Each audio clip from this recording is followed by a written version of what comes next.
bing, bang, boom. It's the two realest students in the room. Two young bloods coming together for their weekly, sometimes bi-weekly, discussions. Yup. We call them the chill sessions. The Off the Cuff podcast. We're giving you those juicy, spicy sauce conversations. Now, I don't know if he's on my left, right. I don't know where he's right now, but yo, King Black, how you doing, sir? Man, I'm doing good. Hopefully I don't robot voice while I'm saying this, but The immersion, don't break the fourth wall. we're breaking all the walls, man. We're breaking them down. Nope, gotta start over. Take 3. No, I'm just kidding. Oh no, take 17. But no, yeah, he took a bit of a break. Yep. So, but not too bad. Coming back recharged, refreshed, Refocused. Yeah, So yeah, it's not bad. It's been pretty good. IRL, of course. Gotta do what you gotta do. Yeah. Getting that grind. Getting that money. Sometimes getting the money. I mean, we ain't out here balling, we trying to get a little something. Really skipping. We're skipping. Exactly. In our brief absence, there's been some interesting things going down in our little communities and realms that we like to, congregate at. Yep. Right now we got some stuff in the realm of 14. FF14, if all of you not up and up on your numbers and acronyms. Persona 5 news, my little wheelhouse, and then I think you have some interesting topics about just trying to be profound in this, how societies are working right now. Some escapism stuff. Yep. You've been looking at? It's a hot one, man. We're touching all the, well, maybe not all the bases, but we're touching a couple bases out here, man. No. Yeah, we tackle all those. Should be fun. Yep. We'll have a little bite-sized conversation about all these things. So yeah, let's just get right into it. And for me personally, I want to take a look at good old Final Fantasy 14. And I will say I thoroughly enjoyed my experience going to level cap and going through the main story. I know that you're a scrub and you don't care about those skip my cutscenes. Yo, actually, okay. There was something. All right, so I wanted to tell you this, but I partially wanted to keep it to myself. But since you said it, you just provoked me, man. Okay, provoke's been initiated. Real quick, just for all you right now, so you know, spoilers ahead. All right. The game came out on June 28th. That was early access, but screw that. That was the launch. All right. So full spoilers ahead. Spoiler warning. Don't blame us. Don't hate the player. Don't hate the game. Yep, all right. Yep. You've been warned. So, okay. The past few days, I have been playing with the idea of going back through every single cutscene in the game in an episodic format, and I was like, I wonder if we could turn this into like some content or whatever, kind of get my reactions, because we're talking like, what is it, 1, 2, it's 3 expansions worth of content plus. Oh, you're talking about everything, bro. I've skipped everything.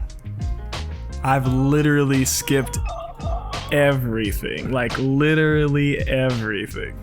You are the problem. And so it was crazy because I was watching Asmongold's stream. Okay. And there was a guy that was kind of just theory crafting about story and blah blah blah. I'm gonna try to keep this short, but explaining the lore behind WoW. And I was like, well, man, I'm gonna be making this Final Fantasy 14 content, but I'm kind of limiting myself with like rating because I have no idea what's going on with the story. And I was like, well, everybody's saying it's good now and it's worth looking into. I'm like, maybe. Great. It's more than good. Yeah. So I'm like, maybe this is the time to go ahead and bite the bullet and just kind of just go through it and see what we think, and then just kind of have fun with it, turn into some content. You know what I'm saying? You know, do the damn thing. All right. I mean, hey, if you want to get those reaction videos on, I mean, totally. I won't. Because okay, the story it pays off so much if you've been dedicated from the beginning. Mm-hmm.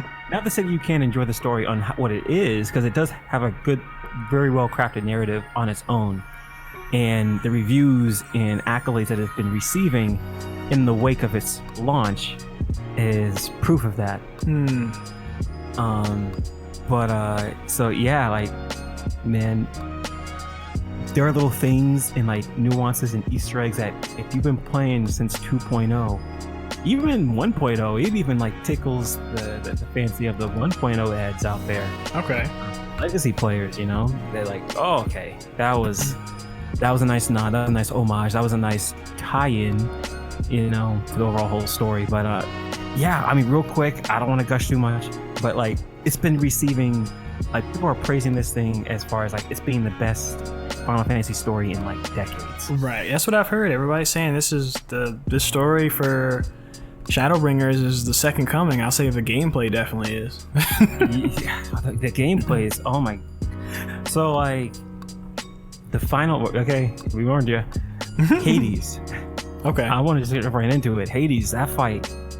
I don't know, the mechanics in that fight. That was a nice cherry on top of the end as a nice finale. Yeah. The mechanics were challenging, you know, not too hard, not too easy. It felt like I earned everything that was building up to this magnum opus of a conclusion. Like, oh my goodness, I'm like seeing stuff like, man, I can't wait to see like a extreme version of this fight. Yeah. You know, it was weird when I did that during my story run or whatever. I think we wiped to that fight like probably 5 times. Yeah. Before we beat it, but oddly enough, it felt good to wipe, but yes, because it was like, great, now I get more time to just kind of enjoy this fight, because it's a really fun fight. So I'm like, man, this fight's really, really fun. Not that I wanted to like lose on purpose or whatever, but it felt it even more so like it'd be a shame to just go through it so quickly. Yeah, exactly. Like I felt like I really beat that fight and just kind of I beat the game, essentially. Not really beat the game, but you know what I mean? Like it felt good to win at the end of that. And that's what's so weird about, I don't know, MMOs, but 14 in general, since it's so focused on story. Sometimes when I beat it, and like it actually takes quite a bit of time to go through the story. Yeah, I'm like, wow. Okay, I feel like I'm done, but I'm not done. There's going to be more, you know, in the coming months. But yeah, oh my, the music. The music has been really good. The music's been so good. There's been so many zones that I've been like praising, that it's just like this. Soken is masterful at his job, you know. You know, Nobuo Uematsu was always like the king of Final Fantasy music, but if anyone's going to be a nice successor, I think Soken is worthy. A lot of these tracks are very worthy of praise. Just Ratika Village. Oh my goodness, the choir that goes in the background in the forest zone. You know, that gets me. And also the Titania fight, the sugar plum berry kind of things. It's very different. That kind of reminded me of what's the lady's name in it's a primal you fight in Heaven's Ward. Heaven's Ward. It's a lady. She like, you can fall off the edge or whatever. Oh, you talking about Sophia? Yeah, I think the music in that is similar. I think that's the fight I'm thinking about. This one where it's like the balance. Yes. Gold, yeah, that and one. Like the scales, the scales and stuff.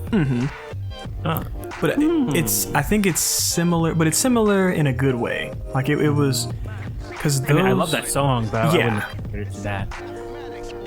At least I think I'm comparing it to the right one. I don't know. Basically, the song's lit. I think it's great. Yeah. That's all that matters. Is Yeah, good. it was very like all the songs fit the theme of what you're fighting or where you are very well. Yeah. Yeah. They have a really good way of setting the tone thematically, what emotions that what the creator wants the player to feel. You know, they're very fitting, and that's why I almost like lost it during the Hades fight. Like, man, the hearing the main theme from the opening, you know, trailer and cutscene, you know, of ShadowBringers come into the final fight, and just hearing the full. The whole composition just throughout. Oh, I don't know. It's just, and then when it changes to the second phase, Yeah. it changes it up, and then like it's like this champion's ballad of rendition of the main theme, and it also has like even like the Final Fantasy main theme comes in, and like a bunch of other themes. It's like, oh my goodness, this is just perfect. Oh my goodness, it got me in the feels. Oh, so okay. What do you think about so now that, you know, everybody's had kind of time to play different classes and kind of jump around, like how do you feel about the monk changes now? So there were some things that I got that I misinterpreted a bit, you know, just from reading at the tooltips. But has it changed my perspective on how it plays? No. Okay. It almost made it a little bit worse because the biggest thing was six-sided star. That was your level 80 move, and at first I thought it was going to slow down your global cooldown, your GCD, for like an extended period of time. Right. But it doesn't. It actually only slows it down for like the next skill, you know, the next GCD. So one cycle, and then it's back to normal. Okay, that's not too bad. No, it's not bad. So, but the skill's in. It's not part of a combo ability, so it's basically, the issue I have with it is that it's very situational. Again, it's another skill to where you just use it if you find yourself in a situation. So it resets your grease lightning stacks, your timer. So like it resets it to up to 16 seconds. So it's good for if the boss is about to jump away, pop that move, and then your grease lightning timer's reset. It's okay. Like, oh, okay. Then you can go into a Notman and then hold your stacks or your stack timer and stuff like that. So like, all right. I mean, that's a nice tool and everything, but we go through what we went through about losing all these skills, and then the skills that we do gain is just for situational purposes. Yeah. So we don't even use all the time. And that's the problem with Monk for a long time, ever since Heavensward, except it wasn't as much as apparent because we had, you know, it was still in its not infancy, but you know, we weren't as deep as we are now, you know? Right. And now that we're going through it's basically like a second tornado kick, which has always been memed on before Stormblood. It's like, oh, you never use the skill, take it off your hotbar. And at least I don't know. It's weird. It just feels like it could have been an opportunity for Monk to actually go through some changes, since they actually went big leaps to remove a lot of things. But in the end, they're still doing the same things they've been doing in the past, giving us situational things, but then cutting, you know, all the off GCD skills that we used to have. Only thing that I don't want to go on too long, but problem is that the damage is good on the class. Yeah. So like people are gonna, even if they don't enjoy playing it per se, it doesn't even matter. yeah, because it dishes out the damage. So I was like, okay. Everybody that's new to Monk is probably having a blast. Yeah, right. Yeah. So it's funny because it was probably a few days ago I watched Xenos did a video where he covered his opinions on all three tanks. And the tank he hates. You mean 4?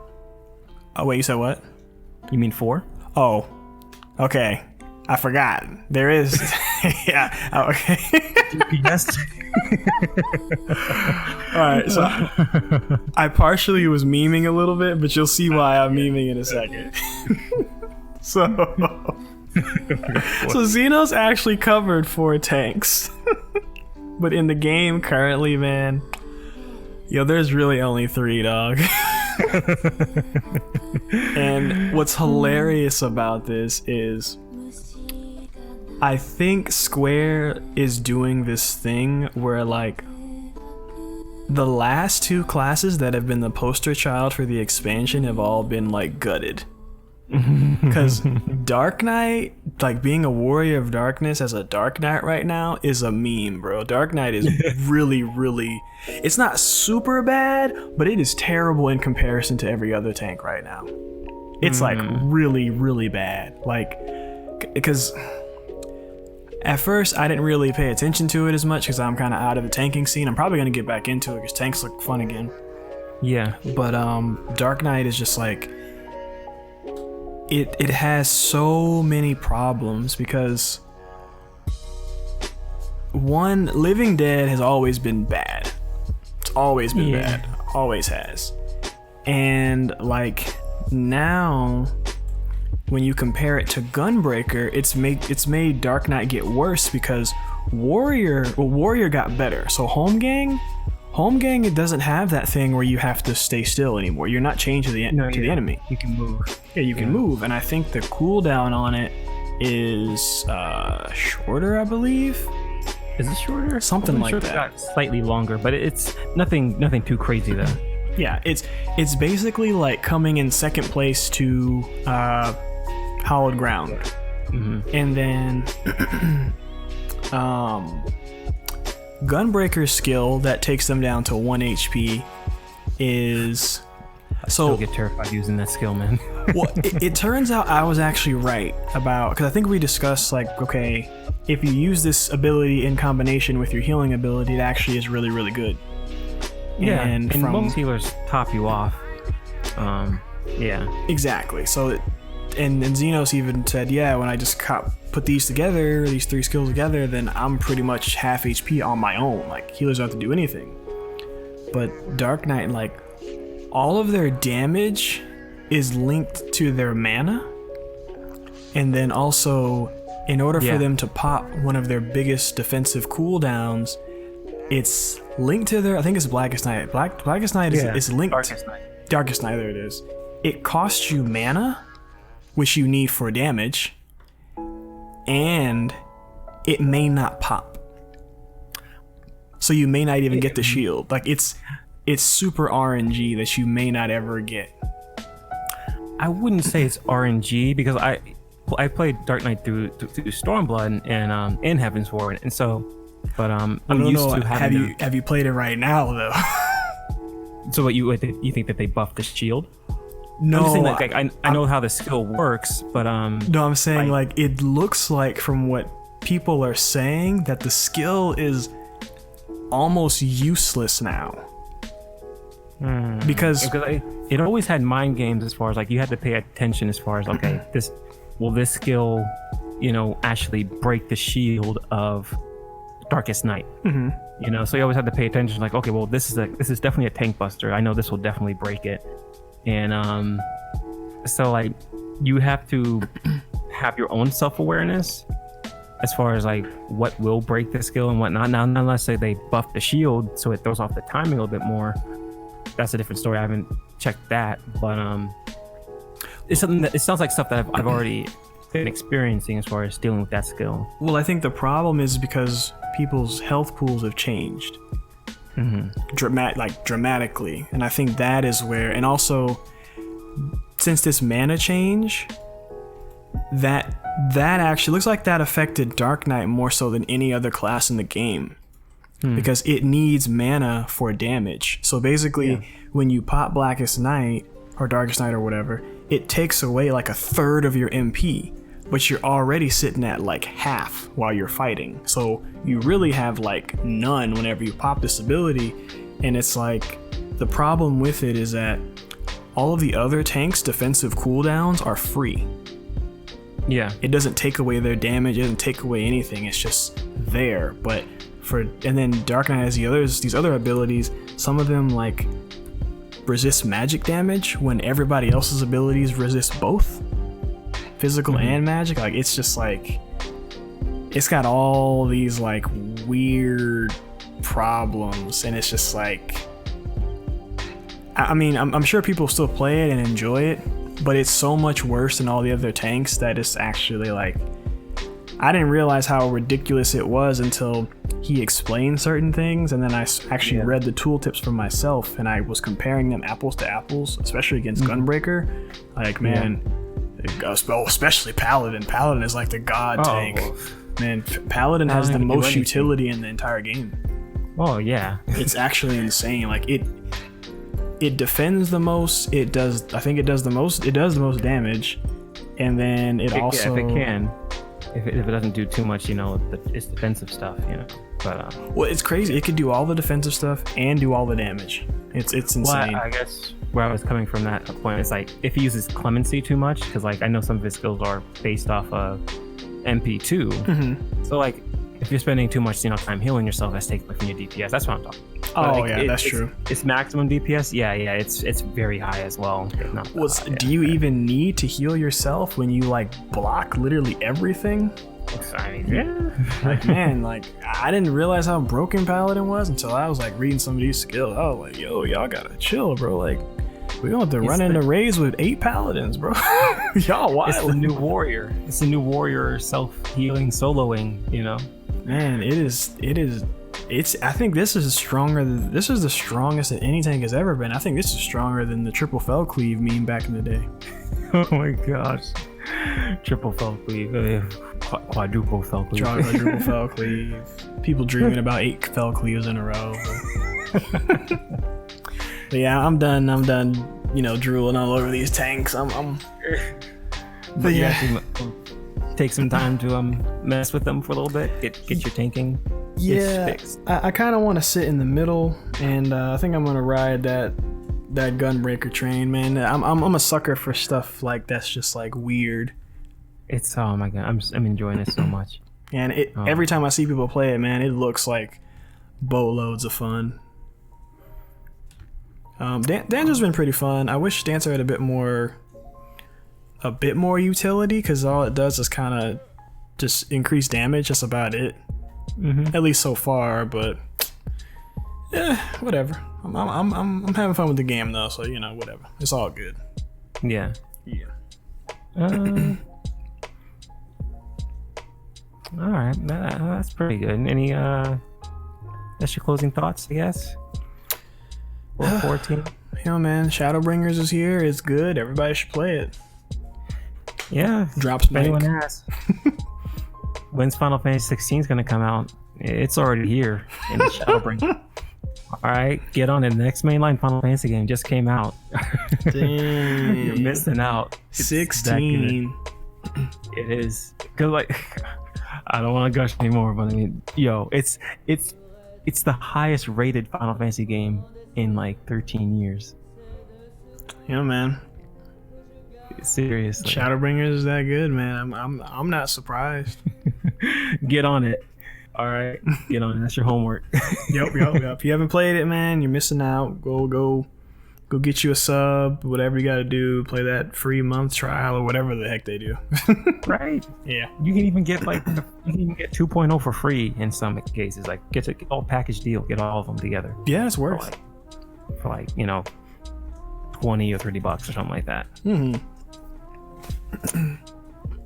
All right, man. So now we're on that next part. I need you to explain to me, to you. So Atlas is doing all this stuff, and we're transitioning to some Persona news. Now, I am not an expert in this field at all. I don't even think I call myself an expert, but I enjoy the hell out of the series. Yeah, man, sure. You know way more than me. Like, what is going on with this like P5R thing? Because I don't know if it's like part 2 or DLC or like what's your opinion on what you think may be going on with all that? Well, that's the fun thing. Just when you think that like they're doing the same thing, it's almost like, wait, I thought I figured it out, but now it's like I don't know if I figured it. So yeah, Persona 5R, Persona 5 the Royal. Is it just an expansion? Is it DLC? Is it gonna be, it's Persona 4 Golden equivalent? Well, I can tell you right now, it's gonna be a full release, so you don't have to worry about it being DLC. So really? It's definitely not that. So we're talking like, are we talking like $60, like $59.99? Yeah, most likely, this is gonna be full price. Yeah, this is a full price game. So yeah, this is, and I from what I'm seeing, it looks like it's definitely worthy of it, and justifiable. I know there are people out there that are like, man, I already unlocked the compendium, all the library for all the personas, and have them all unlocked. So you want me to do that again? It's like, it's basically a new game, so it's like, if you don't have to do that, but I mean, yeah, I guess you're gonna have to if that's what your thing. But and people even comparing it to like Persona 4 Golden, and that would be a closer comparison, but I actually don't think it's like that either. Right. With Persona 4 Golden, it was like I don't want to. This may sound harsh. It was like a watered down final mix.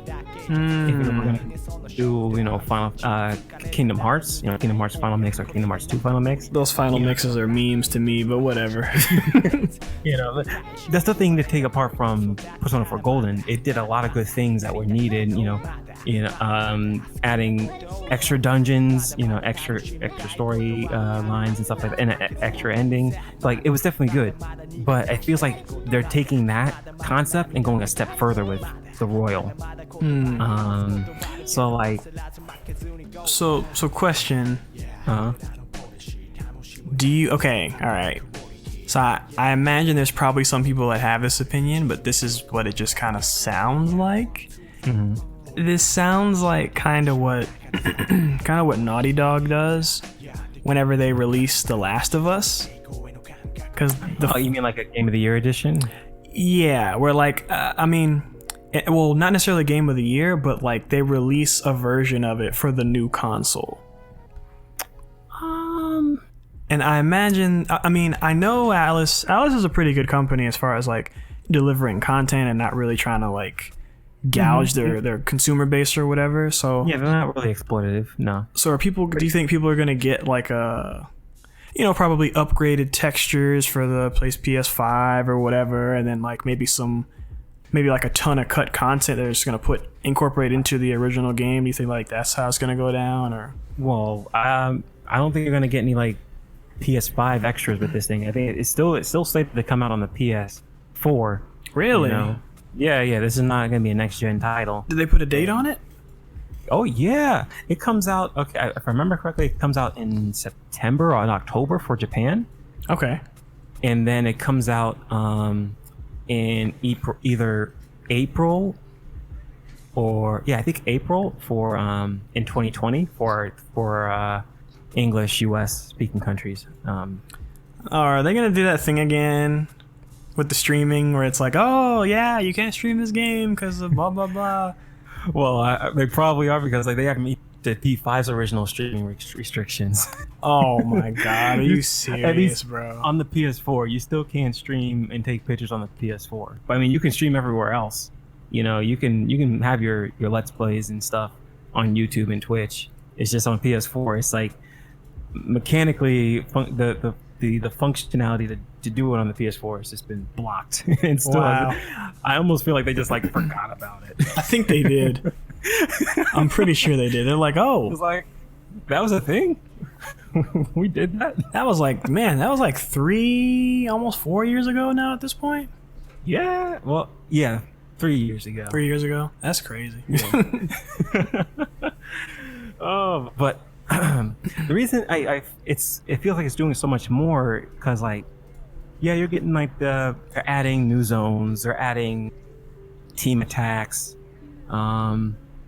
new mechanics. Like they're actually like redoing a lot of the dungeons from what it looks like. They're adding like new puzzles, so it's not gonna just be the same experience that you went through before. Okay. And it kind of goes into like my own personal theories and what I've done on my channel, as far as what they can possibly do. But it's like it feels like the new character that they're adding, her name's Kasumi. She seems like she's going to be changing the whole dynamic of like the story and like what you're going to be experiencing. So it's not even going to be. It doesn't seem like it's going to be it's definitely not the exact same story that we knew from the first game. Right. It's just like what are the levels that they're actually going to be like changing and deviating, and it seems like they're going to be doing a lot. So it's almost like the conversation is this going to be Persona 5.5? I think it's more like, is this going to be even canon? Because of like how it's changing. Because one theory that I didn't get to go in too much on my video, but so I'll give you an inside look. There's a cutscene in the trailer that shows the Christmas Eve scene from Persona 5. Spoilers if you haven't beaten Persona 5. Get on that. We're going in right now.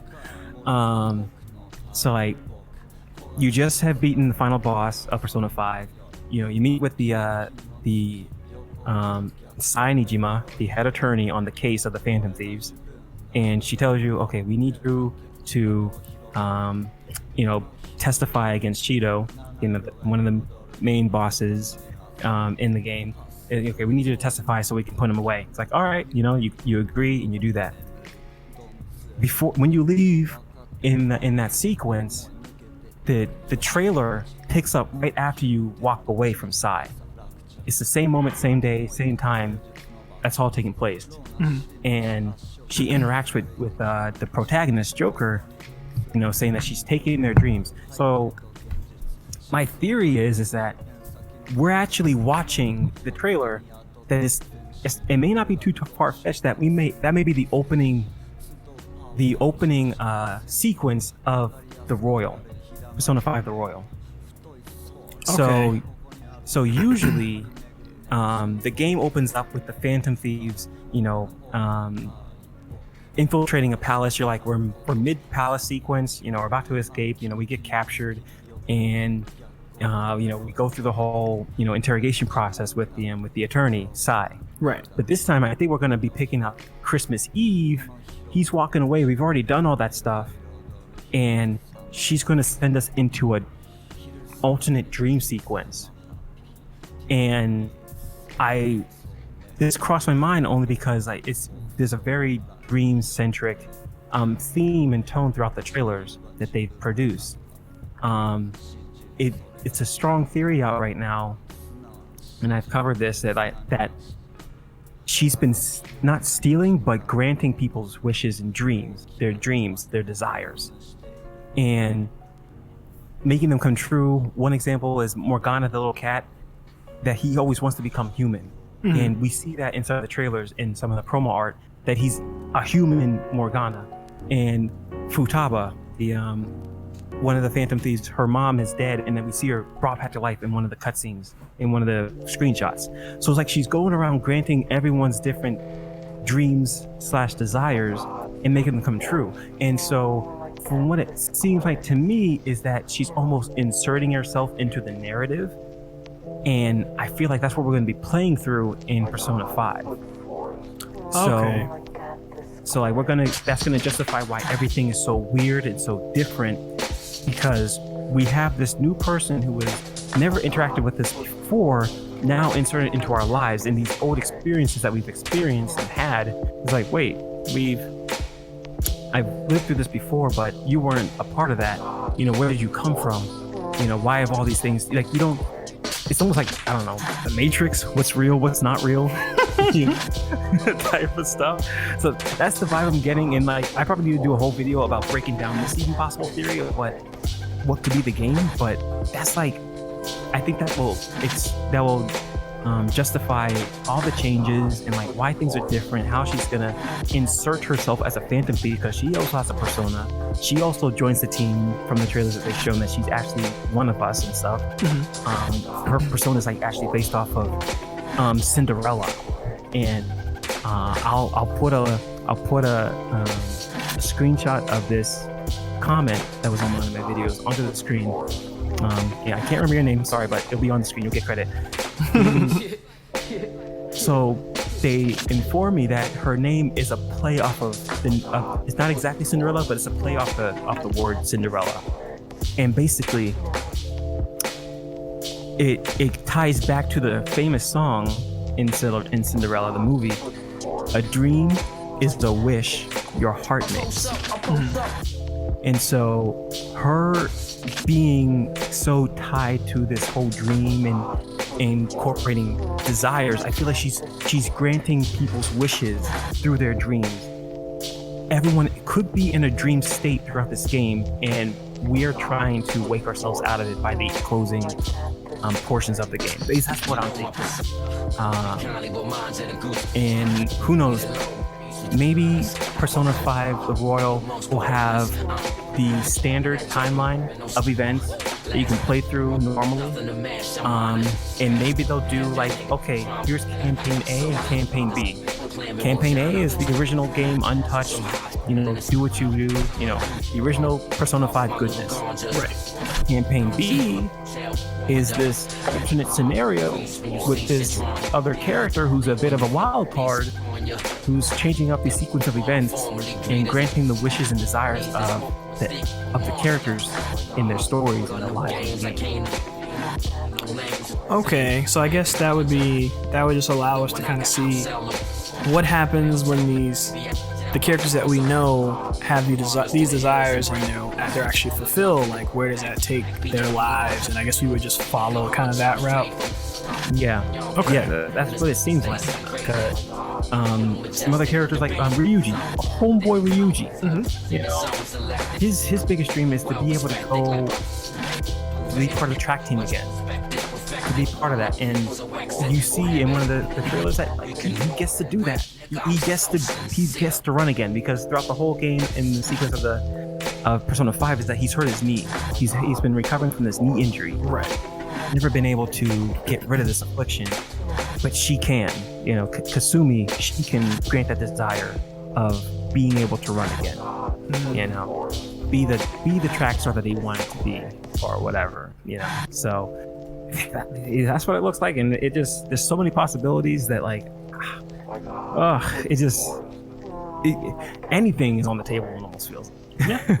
I mean, that actually sounds kind of interesting. I probably wouldn't necessarily.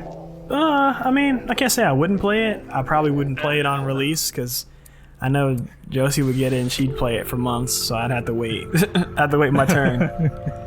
But you can always play the old one first, Oh man, that game's too long for me, man. Oh my god. I mean, I had fun with P5, but it was just it was too long, and not for everybody. I totally understand. Yeah, it just wasn't for me. I guess because whenever down moments hit, I kind of just couldn't really get sucked back into the game. It was just kind of like, all right, I'm down, and now I'm out. Because gameplay is the biggest thing for you, and because it's very has its roots into the dating sim, and, novelization of stuff. Yeah. So if that's not your cup of tea, I can understand it. I never thought I was either. With P4, that was my first one I played, and just it was the characters, Yeah. I didn't mess with any dating sims or graphic novels or visual novel and stuff, but P4 made it digestible and just made it it didn't feel like I was playing one, because just the characters were just so charming, and so just my immersion just roped me in. Just been a fan ever since. I think that's a game I probably need to stream. Because P4? Just or Persona games in general, because I played 3 and I streamed it, and it was like, even though I would be bored of what I was doing, it was kind of like your buddies on the couch still egging you on, like, hey man, keep going, you're gonna get to that one part, keep going, and it was like, okay, whatever. And I think when I did play P5, because I bought it on release. Oh, you did? Oh yeah, I bought it on release as soon as it came out in America. I think there was another game at the I know what it was. I really wanted to play Horizon Zero Dawn. Because that's crazy. What was that? 2016? I think so. And I think Nier Automata Automata came out shortly, or no, Big before 3. that. 3 big games coming out super early. Yeah, in the year. For me, those games completely wiped the floor with P5 as far as my engagement. The content that you want. Yeah, just me being engaged with the game, and it was like, okay, because Nier and Horizon Zero Dawn were games I was actually looking forward to, and then P5 kind of got put on the back burner. It was like the game stopping me from playing these other games, and I was like, we'll play P5 later, and later never came, unfortunately, even though the game's good. P5 is actually good. Yeah, So- no, everyone has different tastes. That's all it is. Yeah. You know? It doesn't take away from what each game, delivers or whatever. Which it's just kind of surprising that you even like Nier, because like how many different endings that thing has, It's just so Nier's story is I like the fact that it's just super dark, because that is, I feel like, more of an adult story, because most stories just kind of like, happy, the good beats the bad, okay, Disney Channel, dun dun dun dun dun, you know what I'm saying? But Nier's story was like, there was some sweetness to it, but there was also like a large, like, brooding amount of bitterness to it, because it was like, yeah, I won, but did I actually win? And it's like, well, I kind of lost even though I won. And it's like, I can relate to that in my real life, because sometimes stuff happens in real life where it's like you did a good thing but you also did a bad thing, and it's like, like it has consequences that you didn't realize that would be there. Exactly. I feel like those stories just resonate with me more. That's kind of all. It's just taste thing. And the idea that Nier brings up of like just the whole concept of the what are they, androids or cyborgs? One of the two? They are pretty much androids, yeah. The idea of that not being your body, it's you transferring your memories into somewhere else. Like, oh, this body may be dead, but I'm over here uploaded somewhere else. Yeah, it's very. I don't want to bring it up, but it's the Matrix again. Interestingly enough, that actually segues into our next wild card topic. Does it? Yo, man, was that what you were doing, man? I was sitting here, I was like, is he memeing on me right now? I think he's. Is he doing the dozens, as the kids say? No kids say that, by the way. Nobody says that crap at all.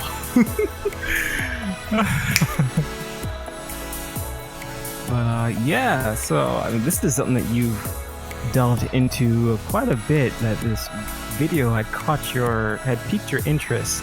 Yeah. Lay down the smack of what this guy was laying down. Okay, so basically, for starters, first off, there's a YouTube channel I watch.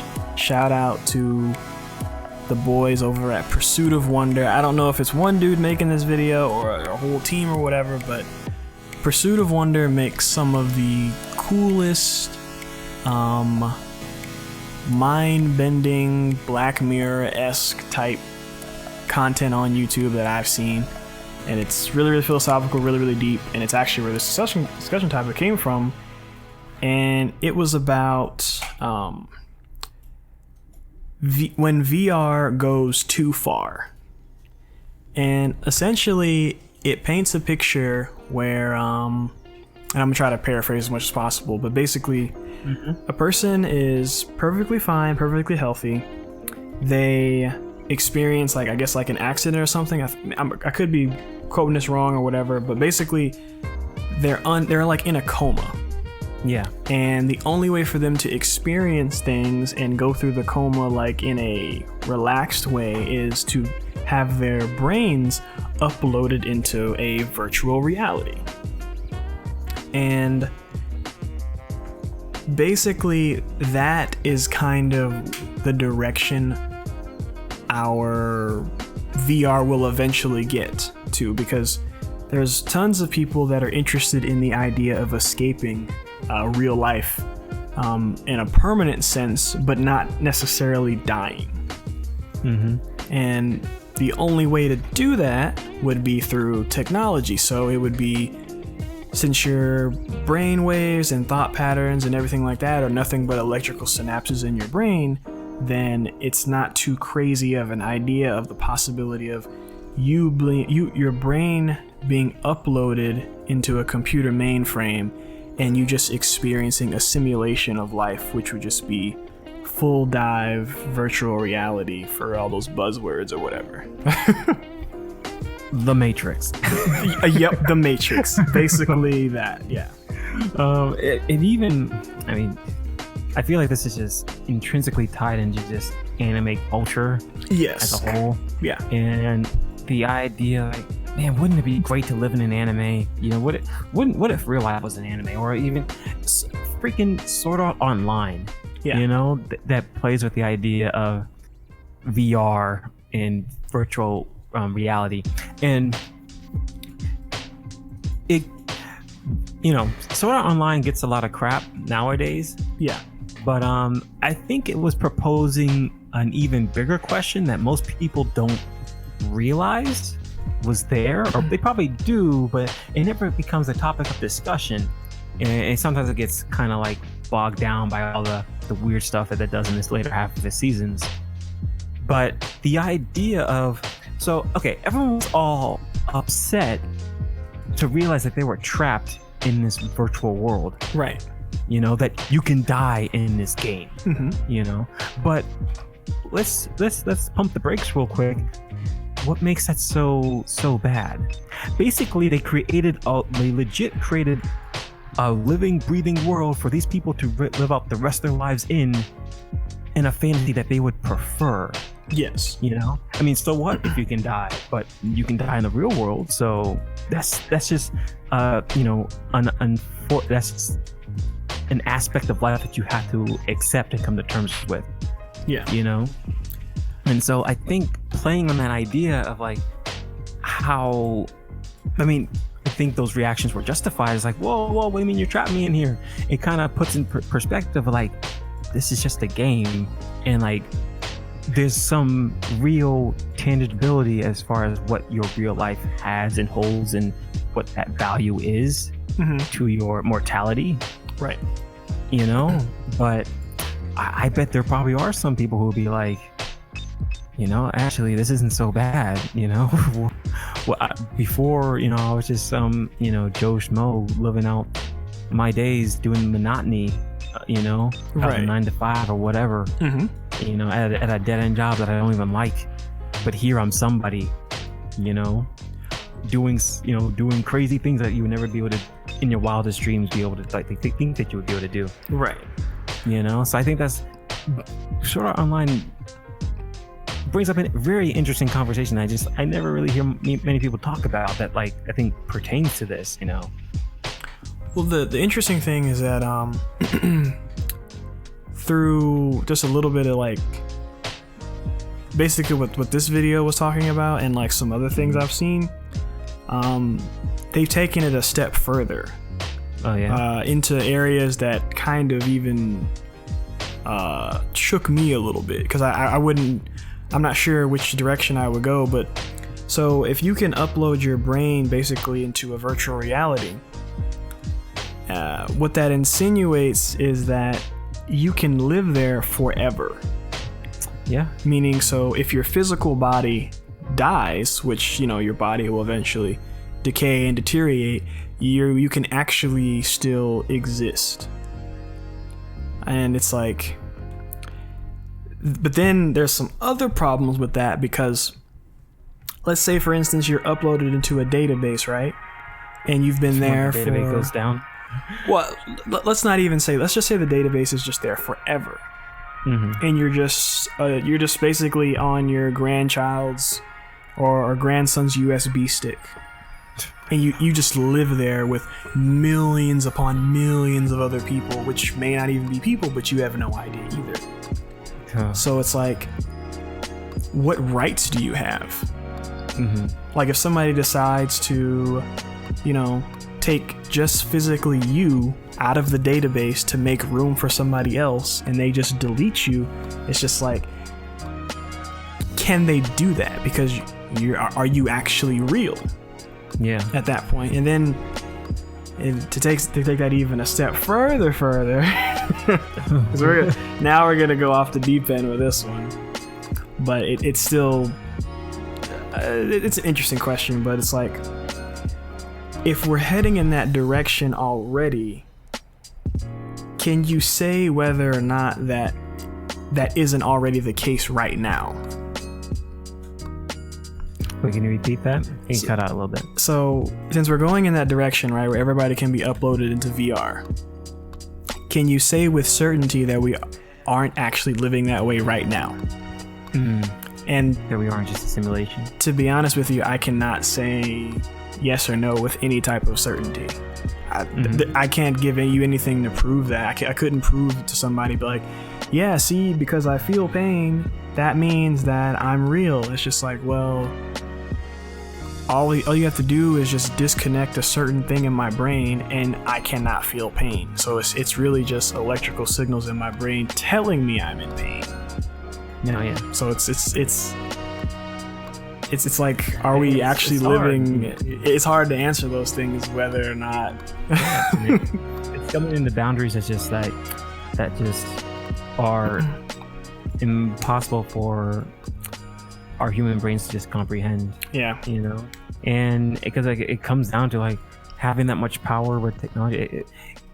Basically humans are playing God at that point. Yeah. Well, and it's even like to the point to where, let's say you can live forever in technology. It's like, can you say yes or no to the fact that, like, is that, like, from a religious standpoint, is that what your afterlife actually is? Because as far as like the Bible is concerned, it's like heaven is just living in eternal, like it's eternal place of happiness to live in. You're gonna see all your family, all this, all that. Everybody's gonna have a great time, and if you do bad things, you're gonna go to the other place. Well, in theory, the other place could be where we are now, and heaven could theoretically be where your brain waves or your data is uploaded into.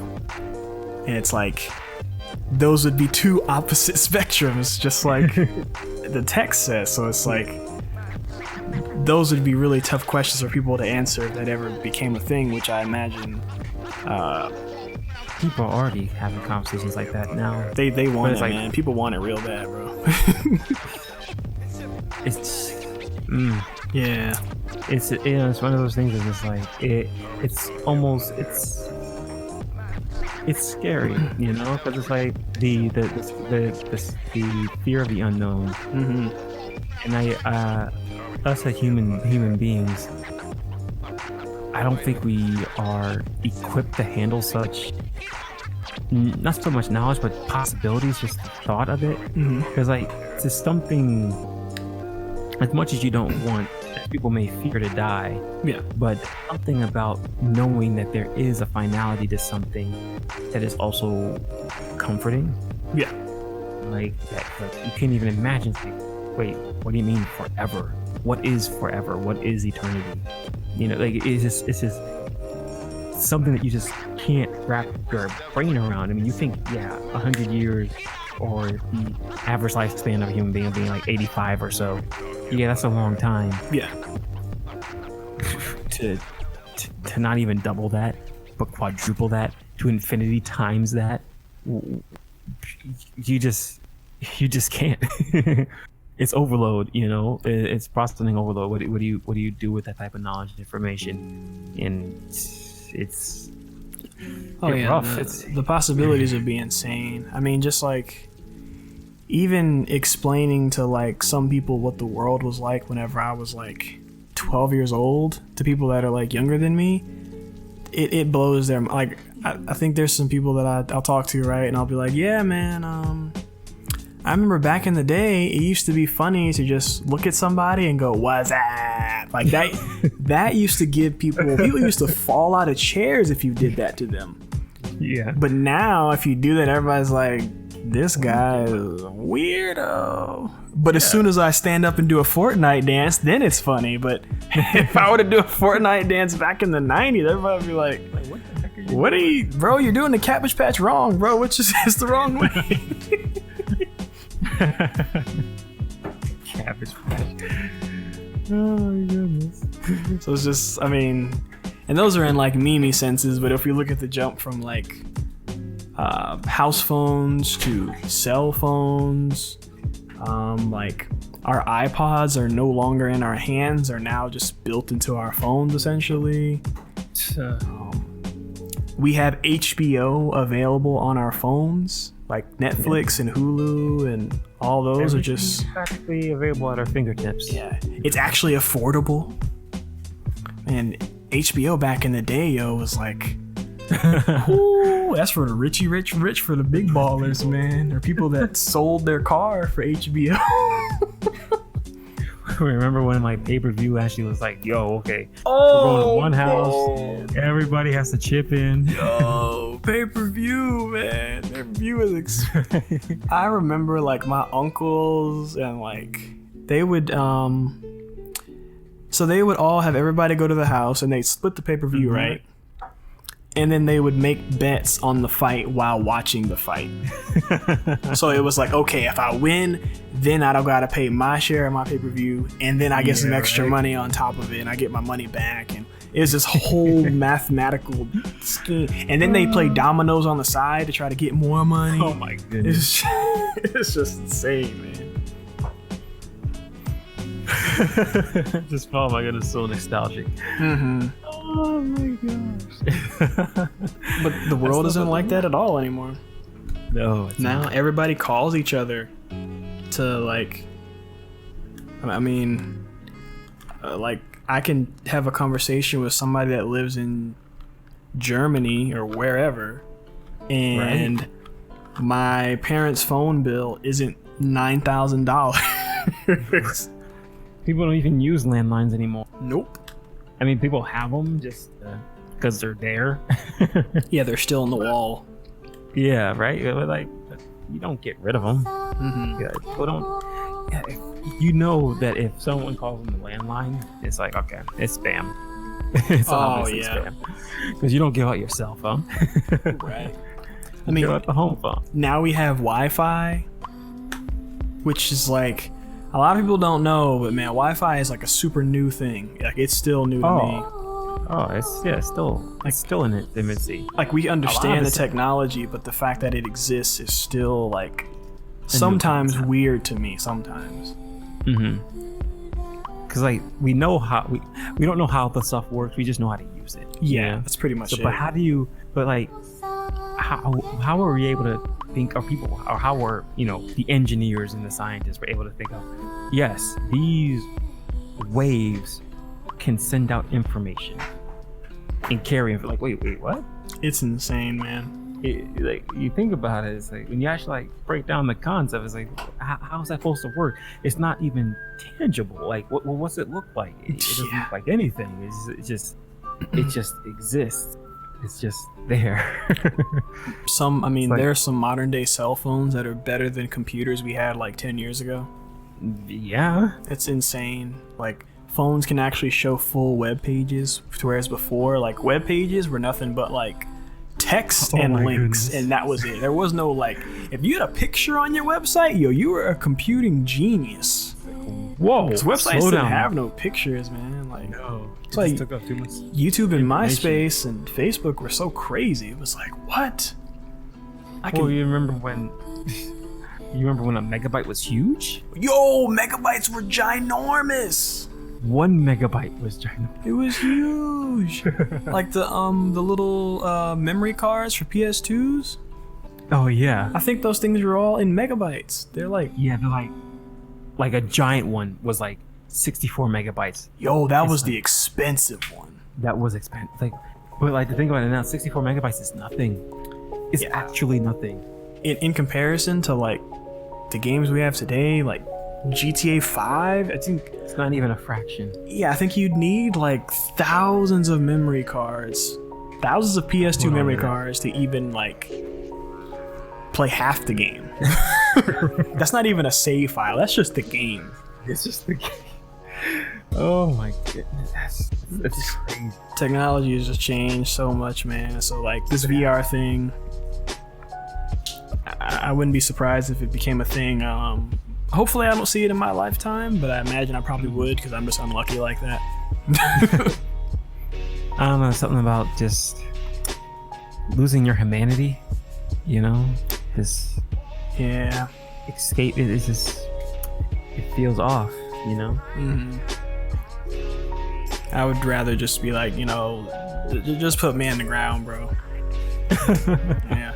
Which I probably at the time of me doing that, I'd probably sound like, oh, he's just a grumpy old man. Let him go. Oh, right. And I mean, I don't know. I mean, what if you can like give someone the ability to walk again by giving them VR? You know? Yeah, they'd have the sensation and feeling of walking again, and then they would. I mean, they get all those dopamine rushes in the brain, but if they ever had to come back to like what we consider real life, then it's gone, poof, in a puff of smoke, just like that. Mm-hmm. Yeah.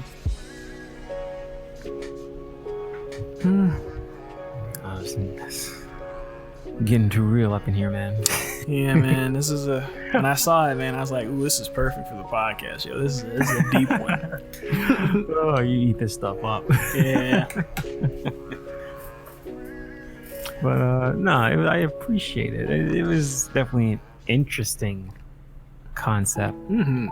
That's something that, you know, you're right. We may not see in our lifetime, but scary thing is the way that technology progresses now. We just might. It may be Ready Player One sooner than you think. Maybe. I mean, that's kind of how it starts. Like they come up with it. They come up with a concept, and then science is already kind of moving in that direction anyways, and then science catches up to science fiction, and it's not so much fiction anymore. Yeah, it's real life. Granted, we haven't quite gotten to the point of the Star Trek, you know, beam me up, Scotty, and none of that kind of stuff yet, but I'm sure we're working on it. We're not doing Kirito flips in our VR games yet. You know, we're still in our infancy. Who knows? Maybe the whole gaming, you know, industry will collapse before even that happens. Yeah, and then stunting the growth of it all. I mean, it's gonna take probably a couple hundred years before that thing's even affordable, anyways. Right. I imagine if it first comes out, it's just gonna be some really, really crazy rich people that do it, and then eventually it'll become widespread. Kind of like just same thing with smartphones. Like smartphones were crazy expensive when they first came out. Now smartphones, I mean, crazy expensive, crazy huge. Yeah, man, those things. Whew, you needed some big pockets for those, man. Cause you could beat somebody over the head with smartphones back in the day. Oh my goodness. What? Well, my dude, we man, for this little bite-sized podcast, you know, we're making pretty good time, yo. Yeah, I think it was that was a pretty good conversation, you know. Wasn't too short, wasn't too long, didn't feel like rambling. I hope you all of you out there enjoyed that little, you know, fix of digestible content for you all. Yeah. You know, just a little, you know, change up the game a little bit, see how it works out. Let us know any feedback you may have for us. You know, but I guess put in the plugs, huh? Plug it up. Yeah. Okay. Let me see. Plugs. YouTube.com/ or no, not / wait a minute, don't do that. But look up your boy BLVCK_impact. You can also follow your boy on Twitter at Black Impact, and I'm getting more active on tweeting, so give your boy a follow, retweet them tweets, all that good stuff. I appreciate it. Yeah, that's where we're all hanging out. That's supposedly where all the memes are at. So the migration to Twitter. Yeah, just come follow us. You'll find me over there too, Kehda Mercer. Yeah. ERCER, no space, all one long. For all the juicy memes and everything like that. And, same thing on YouTube's, on them YouTube's. Kehda Mercer, look me up. Yep. That's all it is, I guess. Y'all have a damn good one. Peace.